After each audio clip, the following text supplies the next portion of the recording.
Saya memang dah jatuh cinta sangat dengan tempat ni. Kalaulah ni semua bukan mimpi, Mimpi? cuba awak pejamkan mata. Hari ni kita nak pergi travel agency, book vacation kita. Saya kena kerja. Sayang, kenapa pada awak sejuk ni? Sayang, Pak! Apa yang berlaku ni semua adalah ketentuan Allah. Kalau Lia terkesan, Hana juga terkesan. Kenapa dalam banyak-banyak negara kau pilih Taiwan? Taiwan yang paling dekat dengan kampung. Uncle, ayah dah tak ada. Dia dah meninggal.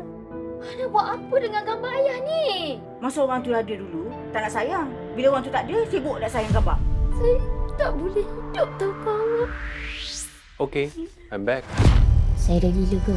It could be bereavement hallucination. Masih nampak dia lagi ke? Awak pakai perfume ke? Kuat sangat ke bau perfume saya? Weh, tak mungkin. Oh, lah ni. Dia lah tu. Tunggu. Saya Dave Omar. Adilia. Tada!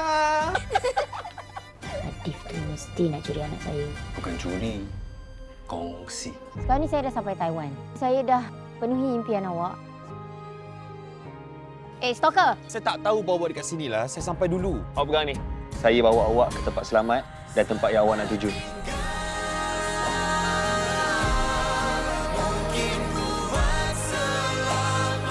Mungkin awak boleh cuba let go saya dekat sini. Mana tahu lepas ni awak dah tak nampak saya dah.